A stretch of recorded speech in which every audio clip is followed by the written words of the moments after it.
Good morning, everybody, and welcome to the Recovery Classroom. My name is Drew. I am an alcoholic through and through, and today, by the grace of God, I'm a recovering alcoholic, and I could not be more thankful.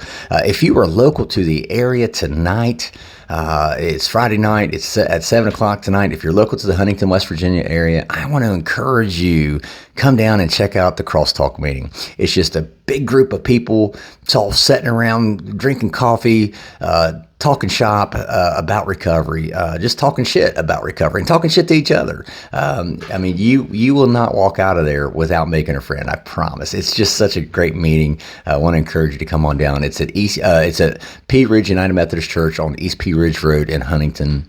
I want to encourage you to come down and check it out. You won't be disappointed, I promise. 7 o'clock. I used to love challenges. I still love challenges. Any worthwhile challenge put in front of me, man, I was all over it. Going back to my history a little bit, being a high school dropout, being born and raised where I was born and raised at, those were two strikes already against me. And so all I ever wanted in life was to be successful, be able to take care of my family, give my kids, the things that they need, not necessarily the things they want.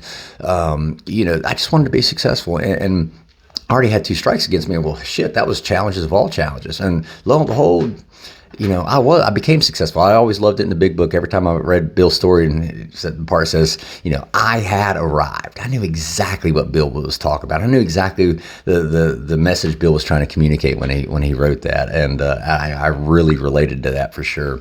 But I was always so successful. Any challenge thrown in front of me, man, I was good. I've always said that, if I were to die tomorrow, I can look back and say, I have done 98, 99% of the things I've ever set out to accomplish. I've accomplished, period. So I always loved challenges, but the fact that I love those challenges, that's a good thing, but sometimes it was a detriment to me. Sometimes it hurt me in a lot of ways rather than helping me. And a great example of that is my alcoholism. See, I remember thinking I was Mr. Rational, Mr. Discipline, Mr. Strong Self-Will, and that I could control my drinking. And year after year after year of continuously drinking and continuously saying those foxhole prayers, of continuously saying, I've got to master this, I've got to control this better, I can control this better, trying to convince myself that I can control this better. Years and years of saying that and it not happening. Well, hell, that was huge. That was a huge hit to my self-esteem, huge hit to my self-value. That's the one thing of all the things, as simple as it sounds, just being able to control my drinking, as simple as that sounds, that's the one thing I could not overcome, the one challenge I could not overcome. And that was hard. That was incredibly hard. And I would try and try and try. I would change my brands, change my times. I'd implement all these drinking strategies. So I can only drink at this time of day or only under these circumstances. And they never worked. Nothing ever worked for me. And so out of all the success that I had enjoyed in my life, in my adult life, out of all the challenges and obstacles I had overcome in my life, my alcoholism was the one thing I could not overcome. And so by early 2021, I had just resigned my fate. I am going to die a drunk. Death by drink was what they were going to write on my death certificate. Death by drink. And I had reached the point of hopelessness, but I'd also been given a gift of desperation. See, I knew at that point I was going to die. I was going to die. I remember my doctor telling me, if you don't change shit, you're not long for this world. And I fully believe her. I was going to die. And so I remember thinking I need to be ready to argue with God so he will let me into heaven. and I needed to be able to tell him, yeah, I really did try this AA thing. I wholeheartely tried it. I tried it back in 2013. I really did, but I said I did. And it didn't work. But I knew I had to give this AA thing a try. And sure enough, I came back into the rooms in July of 2021. I got a chance, and this is really what I want to talk about. I got a chance to pick my fellowship. And what I mean by that is there were people, whenever I came back into the rooms, there was the majority of people were loving, just compassionate. They were understanding. They were just happy I was back in the rooms. They were just happy I was still alive because so many people die from addiction. But I did. The majority of people were loving and caring and compassionate, just happy I was back. There were some people who were, if you want what I have, you better do exactly what I tell you to do. Shut up and sit there and listen to me talk to you about my recovery. There are a few people like that. Fortunately, I had the wisdom. I don't know if you call it wisdom at the time. Is maybe the challenge, the stubbornness in my mind to not listen to those people. Matter of fact, I got a chance to pick my own fellowship. I got a chance to look at people and observe people. I remember I floated through the rooms for probably a good 2 months. Probably a good 2 months just observing people because I wanted to see and find that person who had what I wanted. I wanted to associate myself with those people, those like-minded people who lived the way that I wanted to live again. I remember thinking, all I want to do is get back to a normal life because I'd become alcohol had taken over my life. I just wanted to get back to a normal life. Well, that normal life was what got me drunk in the first place, right? So I had to be very, very careful. Sometimes God will give us exactly what we ask for.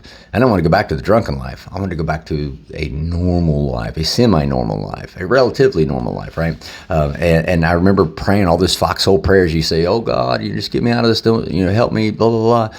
I remember praying, "God, I just want to be sober." I couldn't though. I tried physically tried everything, and I wanted to be sober more than anything, but I just couldn't do it. And so I got a chance to pick my fellowship. I got a chance to pick the people, walking into the rooms and just observing, listening to what they had to say, watching their actions. So when I saw them out at the grocery store, at the supermarket, wherever, I got to talk to them more, and I got to see, were they just talking the talk or were they walking the walk? I got to pick my fellowship, and that was one of the most important things in my sobriety, in my recovery.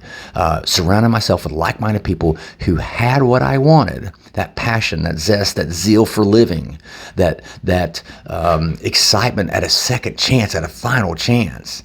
I got a chance to pick those folks and start associating with them, start hanging out with them. I remember there were still people hanging in the background going, "If you want what I have." No, shut the fuck up. I don't want what you have. If that's what I got to look forward to, give me a bottle. I'll go back to drinking. But these people showed me they had that. They had everything I had wanted to believe existed. They had it. They walked it. They lived it. And that's all I wanted. I remember I saw a saying, and it's so true, for me anyway, it was 2.5 years ago, I prayed to be exactly where I'm at now. No, my life is not perfect by any means. Oh my God, I've got teenagers and grown kids. It's not perfect by any means. And I got problems of my own. But damn, it's exactly where I wanted it to be 2.5 years ago. I get to wake up instead of coming to. I don't have to worry about, coming to with a hangover and feeling like dog shit. I don't have to worry about, what I said last night or what I did last night, or who I embarrassed. I don't have that guilt, shame, and remorse with me whenever I wake up in the mornings. I have happiness, joy, freedom. I have everything. That it could all be summed up in one word: serenity. I have serenity whenever I wake up, and I couldn't be any more grateful. I want to encourage you today, pick your fellowship and pick it carefully. Pick those people. Be very selective of the people you decide to associate yourself with. Be very careful about the meetings you decide to attend. Right? There's very few very specific meetings that I go to now. I know the people at those meetings. I know their heart's desire. I know their level of sincerity, and I believe them. Be very particular about the fellowship you select. Give yourself time. Find some meetings. Just give yourself time. Go to those meetings regularly. Start observing the people in the meetings. Start listening to what they have to say. Hell, start following them around to other meetings.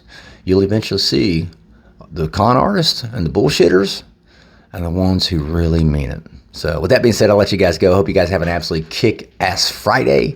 Again, tonight's Crosstalk meeting, 7 o'clock, Pea Ridge United Methodist Church. Thank you guys for letting me come in and share 5 to 10 minutes of your day with you. You guys absolutely keep me sober, and I could not be more appreciative. And I know my family appreciates it as well. So if there's a topic you'd like to hear discussed, you can email it to me, drew@recoveryclassroom.org. We'll talk again tomorrow, guys. Remember, you can't get drunk if you don't take that first drink.